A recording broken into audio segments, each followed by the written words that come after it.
Para malaikat telah berbaris rapi menantimu di langit, dan para bidadari pun telah berdandan menantimu di surga.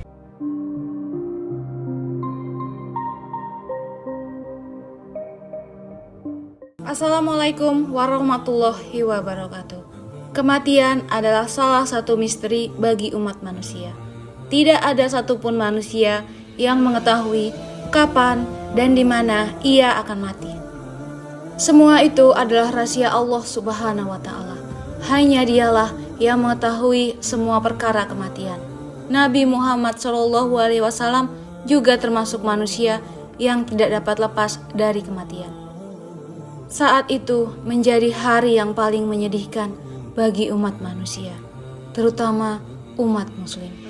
Hari di mana banyak tangisan, air mata yang keluar saat mengetahui bahwa Rasulullah SAW telah tiada. Malaikat maut hendak melakukan tugasnya untuk mencabut roh Rasulullah SAW. Namun sebelum malaikat maut melakukan tugasnya, Allah Subhanahu wa Ta'ala berpesan kepada malaikat Jibril agar jika Rasulullah SAW tidak menghendaki nyawanya dicabut, maka malaikat maut dilarang untuk mencabutnya. Abdullah ibnu Abbas radhiyallahu anhu meriwayatkan bahwa sepulang dari mengimami sholat subuh terakhirnya, Rasulullah SAW langsung dipapah berjalan menuju ke tempat tidur. Sementara itu kepada malaikat Israil, Allah Subhanahu wa Ta'ala berfirman, "Hai Israil, hampirilah kekasihku dengan sebaik-baik rupa.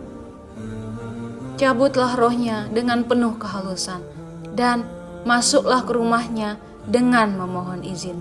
Jika diizinkan, masuklah. Jika tidak, maka kembalilah."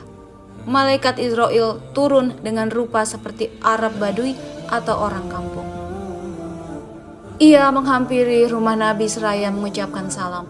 "Assalamualaikum wahai penghuni rumah Nabi dan sumber risalah. Bolehkah aku masuk?"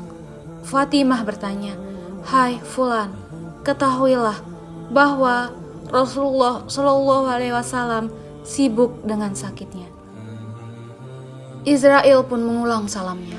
"Assalamualaikum ya Rasulullah dan penghuni rumah Nabi. Bolehkah aku masuk?" Rasulullah SAW bertanya, "Hai Fatimah, siapa dia?" Jawabnya, "Ayah, ia seorang badui dan sudah kukatakan kepadanya bahwa ayah sedang sibuk dengan sakitnya." Lalu ia mengulang salamnya yang ketiga kali seraya memandangiku tajam-tajam sehingga membuatku gemetar.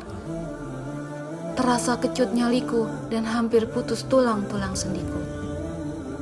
"Tahukah kamu siapa dia, wahai Fatimah?" tanya Rasulullah SAW.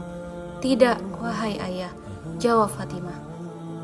"Ketahuilah wahai putriku, dialah malaikat yang mencabut semua kelezatan, memutuskan syahwat, memisahkan sebuah perkumpulan, memusnahkan para penghuni rumah, dan meramaikan penghuni kubur." Fatimah menjerit histeris seraya berkata, "Aduhai celaka, kematian Nabi akhir zaman telah diambang pintu. Bencana besar dengan wafatnya orang yang paling bertakwa. Terputuslah orang-orang yang suci dari pemimpinnya. Kita tidak akan mendengar lagi turunnya wahyu. Aku akan terhalang dari mendengar nasihatmu, wahai ayah. Aku tak akan mendengar lagi ucapan salam setelah hari ini. Jangan menangis, wahai putriku. Engkaulah keluargaku yang pertama kali akan menyusur," sabda Rasulullah SAW. Lalu beliau mempersilahkan Israil seraya bersabda, "Masuklah wahai malaikat maut." Israil pun berkata, "Assalamualaikum ya Rasulullah." Nabi pun menjawab, "Waalaikumsalam, wahai malaikat maut. Engkau datang untuk berkunjung ataukah mencabut nyawa?" Israil berkata, "Aku datang untuk berkunjung sekaligus mencabut nyawa. Jika engkau izinkan, aku akan masuk. Jika tidak, aku akan pulang." Nabi pun bertanya, "Hai malaikat maut, di manakah Jibril engkau tinggalkan?" Malaikat Israil menjawab, "Ia aku tinggalkan di langit dunia. tentara malaikat sedang menghormatinya di sana. Selang beberapa saat, malaikat Jibril alaihissalam pun turun dan langsung duduk di sisi kepala Rasulullah Shallallahu Alaihi Wasallam. Maka beliau bertanya, "Hai Jibril, tahukah engkau bahwa ajalku sudah dekat?" Malaikat Jibril berkata, "Ya, ada apa wahai kekasih Allah?" Nabi pun bertanya, "Katakanlah kemuliaan apa yang bakal menyenangkan hatiku di sisi Allah?" Jibril menjawab, "Sungguh pintu-pintu surga telah dibuka. Para malaikat telah berbaris rapi menantimu di langit, dan para bidadari pun telah berdandan menantimu di surga." Nabi Muhammad bertanya, "Alhamdulillah, lalu bagaimana dengan umatku di hari kiamat?" Jibril pun menjawab, "Allah telah berfirman, sungguh telah kularang para nabi masuk surga sebelummu, dan telah kularang umat para nabi masuk surga sebelummu." Nabi mengucapkan, "Alhamdulillah kalau begitu, maka tenanglah hatiku." Kemudian Nabi Muhammad SAW bersabda, "Wahai malaikat maut, kemarilah." Maka Israel pun menghampiri beliau dan mulailah mencabut ruh beliau. Sesampainya ruh di pusar, beliau bersabda, "Hai Jibril, tahukah engkau bagaimana pedihnya kematian?"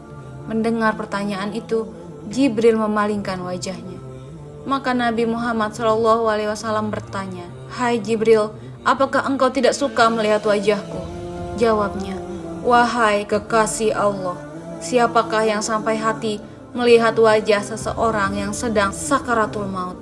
Anas bin Malik berkata, ketika ruh Nabi Muhammad SAW sampai di dada, beliau bersabda, "Aku wasiatkan kepada kalian, jagalah sholat dan semua kewajiban kalian." Beliau terus mengulangi ucapan wasiat ini berulang kali hingga putuslah ucapannya.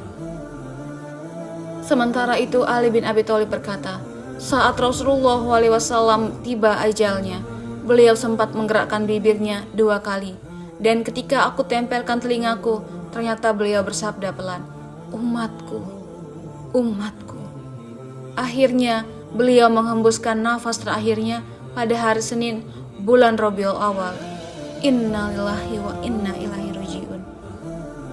Begitu mulia Nabi Muhammad SAW, walaupun sedang dalam keadaan ruhnya dicabut, namun ia masih sempat memikirkan umatnya, yaitu kita, umat muslim saat ini. Assalamualaikum warahmatullahi wabarakatuh.